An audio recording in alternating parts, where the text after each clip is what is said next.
Okay, I think I'm ready now. Welcome, everyone. Thank you for taking time out of your day to watch this video. We are putting together this video in lieu of having an October staff meeting. I know that many of you have busy schedules and there's just been a lot going on lately. And so I wanted to take this time to share with you a project that I've been working on. 4 months ago, I joined a group called the Southeast Raleigh Increase. They are a cohort of business owners who are, we are sponsored by the Black MBA chapter of Raleigh, North Carolina. And so the purpose of this cohort is to walk along businesses owned by underrepresented community members in the Raleigh area who are interested in growing and expanding their businesses. And I thought it was a perfect fit for transformation counseling and consulting. And part of being in the group is that you had to develop a 3-year growth plan utilizing the class resources and information that was given throughout the class period. So for this staff meeting, I'm going to share with you the growth plan in which I developed for transformation counseling and consulting, and wanting your input on it after you finish watching. So I'll talk about the growth plan. I'm going to show you this great slideshow I put together to present to my class as well as to you. And then at the end, I'll ask you to complete a Google form with your input on what you learned today. So let's get started. So in thinking about transformation, before we do a deep dive into the growth plan, we want to talk about who we are. And I know we have a few people on staff who have recently joined us. And so I do want to give a highlight of that. In 2020, I established transformation counseling and consulting as a solopreneur in a little office in Wakefield. And as many of you know the story, more and more women especially kept coming, and I didn't have a good referral source of referral out. And so I decided, well, why don't I build it? Why don't I build the referral source that I would love to have, build that team. And from there, I hired one person within the first 12 months and then 5 people within 18 months. And we have just continued to grow and expand and become a resource within the North Carolina community, I say, not just Raleigh-Durham area. We have focused on anxiety and depression. We have trained staff on EMDR, and we've offered workshops and professional development to organizations across the nation. We offer in-person in North Carolina, but we have been able to offer virtual services to North Carolina, South Carolina, and Florida. And we specialize in making sure that the people who come to see us know that they have a safe, loving, caring environment. So part of the growth plan was to come up with enhancing your vision and your mission statement. Now, we already had a vision and mission statement. And so through the program with Southeast Raleigh Increase, I was able to beef it up a bit and expand it and make it more ours. So I'm going to read the vision statement, which will be added to our employee handbooks this month. It says, our vision is a world where every woman has access to culturally responsive, trauma-informed mental health care. We are empowering women to reclaim their voices, restore well-being, and rise into their fullest potential by providing competent care and valuing each woman's unique self. And for our mission statement, we'll also be adding some changes to that. And it will read, transformation counseling and consulting is the leading mental health counseling practice dedicated to supporting women navigating anxiety, depression, and lasting impact of trauma, helping them heal and thrive. We specialize in helping women who are experiencing perinatal mental health concerns. We provide a safe, judgment-free environment to provide mental health to process their mental health concerns through individual, couples, and family therapy, as well as transformative workshops. And then in thinking about our value statements that are in that can also be found in your handbook, Well, I decided to stick with the same values. They really seem to resonate with what we do, and they are the values that we strive to have in place that we are actually doing, I think, within the business, which is making us successful. So the first one, quality of customer service, and this starts right from the very first intake call with Trin, right on to termination of services with clinicians. Professional integrity, being open and honest. I think we have seen that has worked with even clients who are upset or staff members who have decided to transition out, just being who we are and being able to have those conversations. Dedicated to improvement. This is about, wanting all of us wanting to do better. I hear so many of you asking me, like, what can we do for training, or how can I get these CEUs, and being able to take time to take the training, the staff development that has been offered. I know many of you work other jobs, and so I'm always so grateful when you pause and take advantage of some of the trainings offered. Open communication is our next one. Again, I feel like this has been a cornerstone of why we're successful, is that we are open to having the hard conversations together with our clients and with each other. Inclusive environment. And this is just not about racial or ethnic diversity, but also about being open to being an ally to LGBTQ, but also lifestyles, politics, all the different forms that our clients and our staff come in. We are a very diverse staff, and have a very diverse client population. So just to highlight our wins this year, Sydney, Kathleen, and LaDon all trained in perinatal mental health through PSI scholarships. Yay! Kathleen, LaDon, Kizzy, and I are all trained in Gottman couples, or we're either working on it or have completed it. Trin trained in medical billing.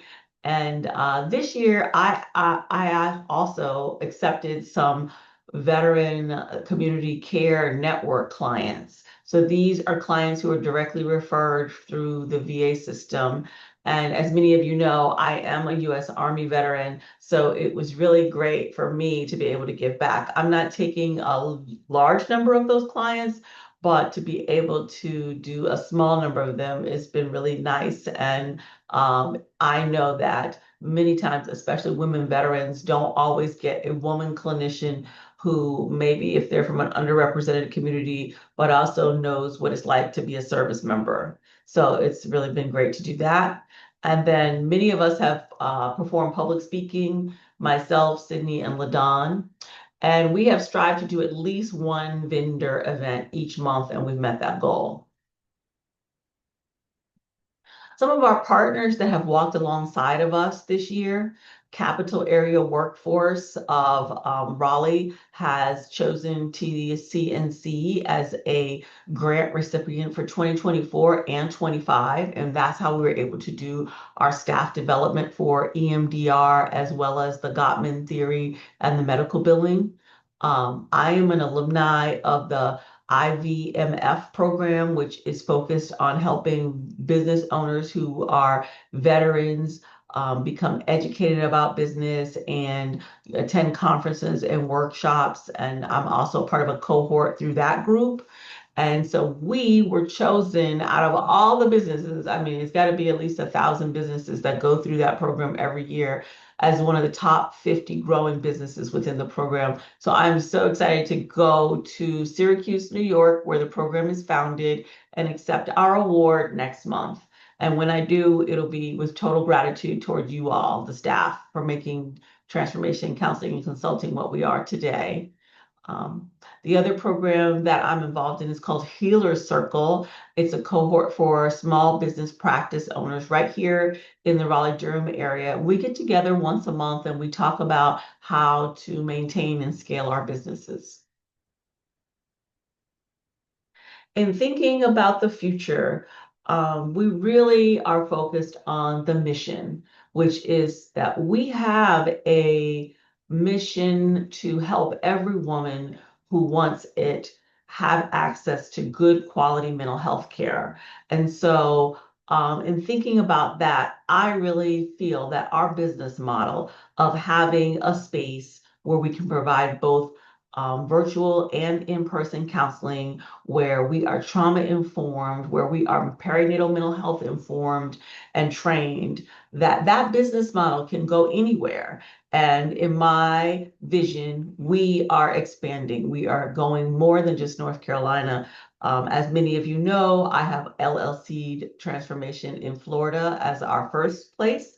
And it's had its struggles, but I continue to believe that our mission and our vision can be achievable with the right tools in place. And so, in saying that, I was challenged within the Southeast Raleigh program to develop a 3-year plan towards growth. And so, I'm going to share that with you as we continue in this slideshow. So, in saying that, we provide that care, that specialized trauma-informed care. We provide a diverse staff. We are on the forefront of perinatal mental health due to the fact that we do have clinicians here who are trained, even if everyone is not certified, but you have some background, you have some education. And that is huge because, as many of you may know, Black and Brown women are 10 times more likely to die from perinatal health mental health concerns, and many of those concerns are mental health related and don't happen in the hospital. They happen after the mom or the birthing parent has transitioned home. And so to know that we are here for those women, we are here to assist, is very important to me as a business, as the business owner, but as a clinician, I know that many of you are passionate about that too. And in saying that, we prioritize our core values of open communication, inclusivity, and continuous improvement.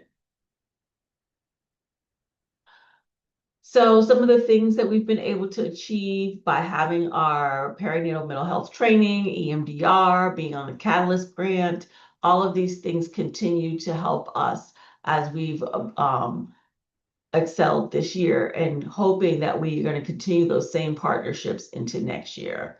Shining Light into Darkness is a domestic violence partnership that we have. They're an organization that focuses on domestic violence, and we've been able to help at least 12 women each year get a grant funded counseling through that program. Maternal Health Matters is a program in Florida, and we've been able to partner with them to offer free services to moms that they have that are going through perinatal mental health issues.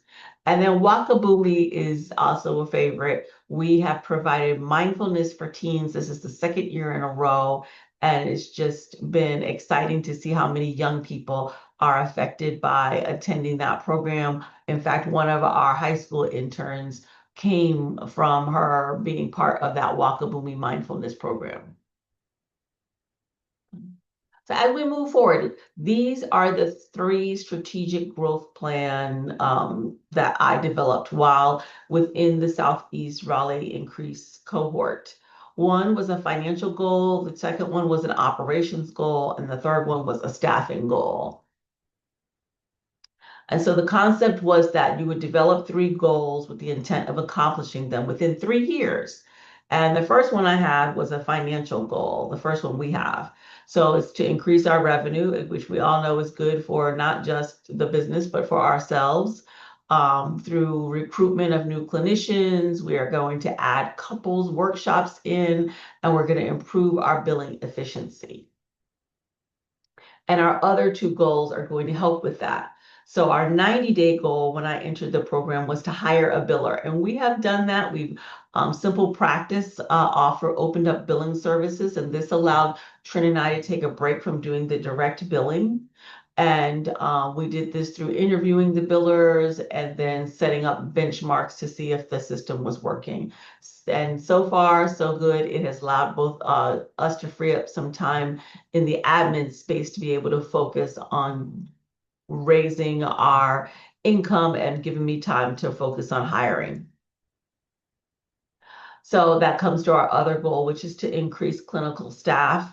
The goal was to recruit at least 6 clinicians across North Carolina and Florida who specialized or wanted to specialize in women's health. So we did this through outreach, through graduate programs, through associations, also through word of mouth.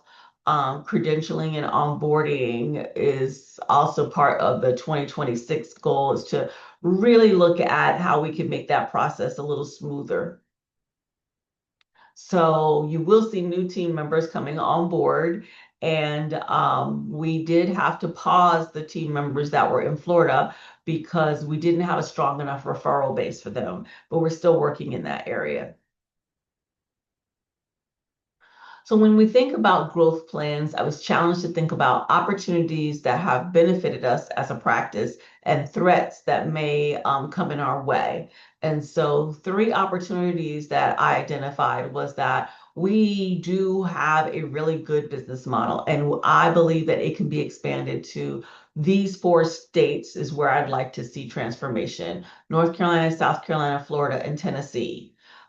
We specialize in having people trained in perinatal health, which you don't see a lot of that, especially on a small percentage of therapists who work with the Black and Brown community. We have partnerships, and we have increased demand over the years since the practice opened. Threats that I see, workforce shortages.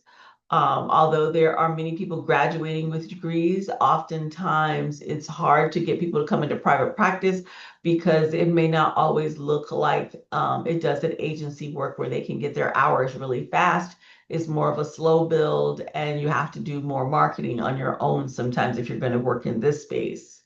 Um, and then increase reimbursement challenges. Although we have the biller, it still does take a while for some claims to go through. And so wanting to make sure that we stay on top of how the billing's going and what can we do to streamline billing for any client that comes in the door.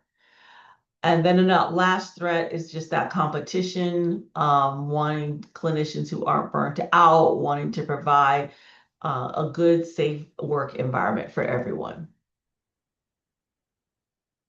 So some of the key success factors that have helped us this year, we have been hiring and maintaining a real strong clinical team and admin support.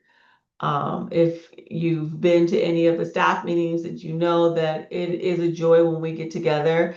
I especially feel so excited because I get to meet with each of you individually, but you often don't get a chance to see each other. And so to see how well we mesh, and we're able to spend that time and connect and hear from each other's experiences is always very special. Um, we're committed to getting specialized training, to continuing to be trauma informed as we care for our clients. And in doing that, it will sustain us as we expand. So in closing, I just wanted to say thank you all for all your hard work. I hope this view of what the 3-year vision looks like has been helpful to you. Some changes that we have made across the board as I've worked in this program to develop this 3-year plan is to recognize the importance of structure and accountability in a small business. One of those main areas is in documentation. I know many of you, if you're on the clinical team, have received information about, making sure we're structurally aligned when we're creating our SOAP note, so that everybody's using the same forms the same way, so that if a client transitions from one clinician to the other, that we all understand what that documentation should look like. And we're not trying to guess what was meant when someone wrote a treatment plan or wrote a SOAP note. And that involves also having good team communication. So showing up for these monthly meetings, making sure that we stay connected during our check-in times. And the other part is we've also increased our focus when we show up for a public event. We've been very strategic this last 6 months about what events we're attending, due to the fact that I have to attend a lot of them, but also what is our client there? Is our ideal client in that space? And what can we bring to that space if we do go, even if our ideal client's not there? What are we bringing? How are we helping? And in knowing that we're making these changes and knowing that our 3-year growth plan involves increasing our clinicians, increasing our staff, getting processes down with our billing, and increasing our revenue so that we can offer better pay and better benefits across the board to you, the employee.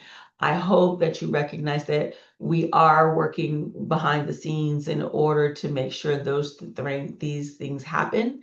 And so as you complete your form after this, please log into the form link and complete your form.